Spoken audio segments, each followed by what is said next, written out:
Eh bien salut tout le monde, c'est Luc de chez VFi, j'espère que vous allez tous très bien. Bienvenue aujourd'hui pour l'épisode 1 de la saison 1 de ljreptile.mp4. J'ai vraiment hâte de vous emmener avec moi à travers cette aventure. Alors pour commencer, vous vous en doutez bien, je vais quand même vous présenter l'élevage ljreptile parce que certains d'entre vous doivent pas forcément le connaître. Alors l'élevage ljreptile, c'est l'élevage qui a été créé par Julie et moi-même, donc ma copine, d'où le nom ljreptile, et il a été créé en 2016.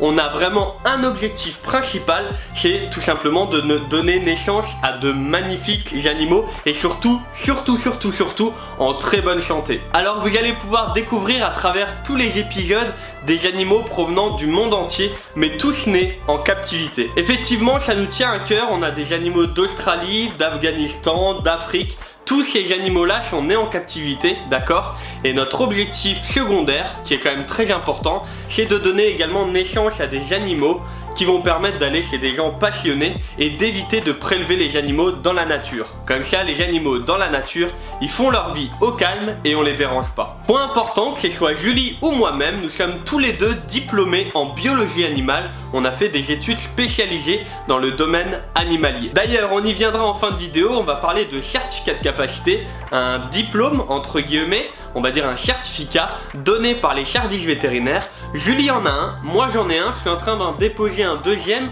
et Julie également. Ce que je vous propose maintenant, c'est de découvrir, faut bien commencer un moment, Lemon et Lipton, deux geckos on va dire, mais que vous avez encore jamais vu sur la chaîne parce qu'ils sont nés il y a quelques jours. Alors afin de pouvoir vous les présenter, je vais les prendre en main, mais avant ça je vais me les désinfecter avec du gel hydroalcoolique. Effectivement, il faut jamais oublier que ce soit de nous vers eux ou de eux vers nous, on peut très facilement se transmettre des bactéries, des parasites ou plein d'autres choses. Point important, ils sont tout petits, donc vous en doutez bien, ils sont pas du tout habitués à être manipulés. Donc là, c'est à moi de faire très attention à chaque mouvement. Alors le premier, le voici, il s'appelle Lipton.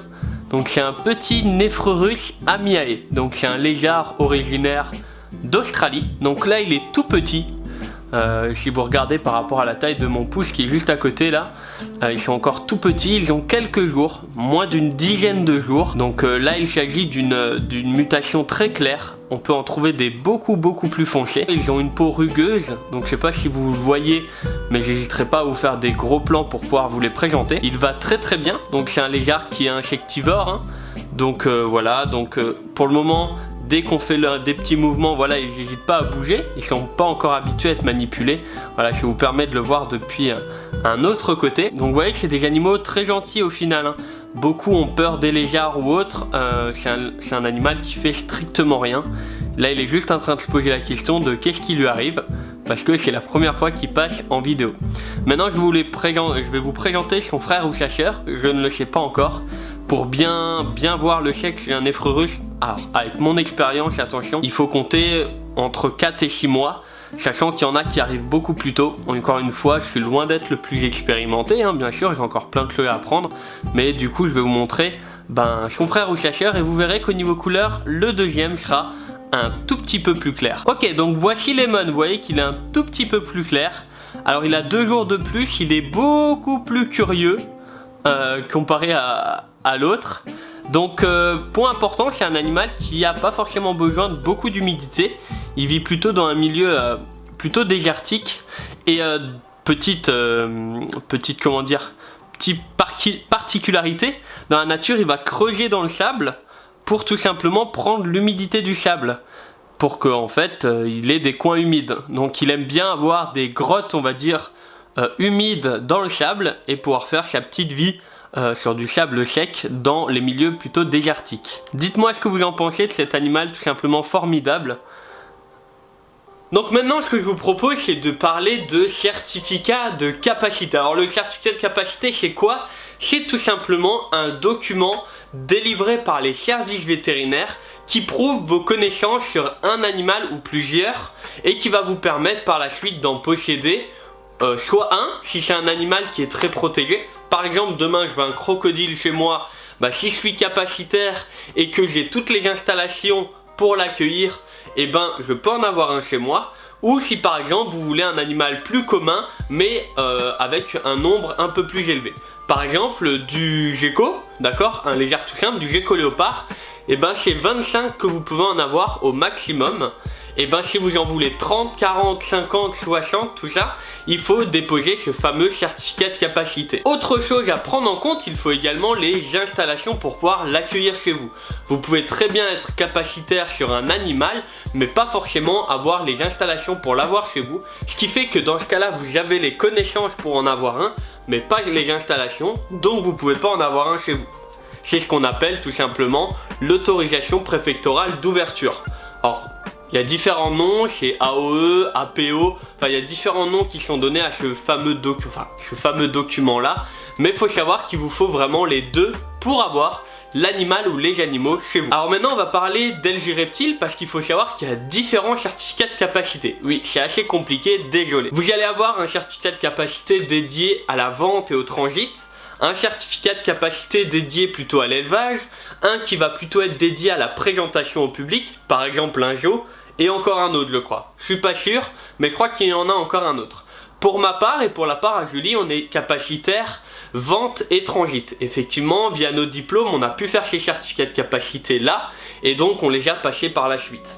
Pour l'élevage LG Reptile, vous en doutez bien, il faut un certificat de capacité élevage, et c'est celui-là, tout simplement, que moi je suis en train de déposer.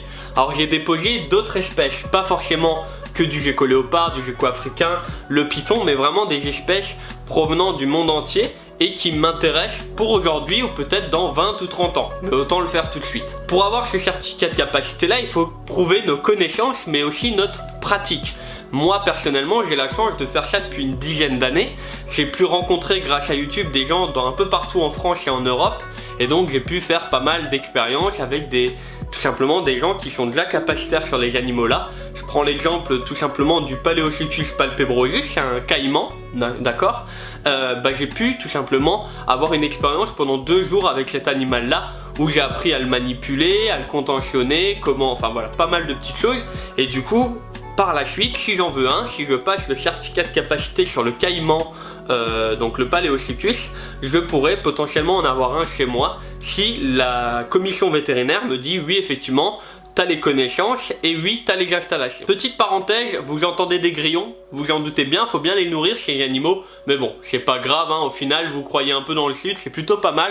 En plus en ce moment vu les températures on est vraiment bien. Et moi je vous parle même pas derrière les spots pendant la vidéo, hein, je suis vraiment en PLS. Hein. Donc sans oublier que si automatiquement on a des petits et qu'on les vend, ça génère de l'argent.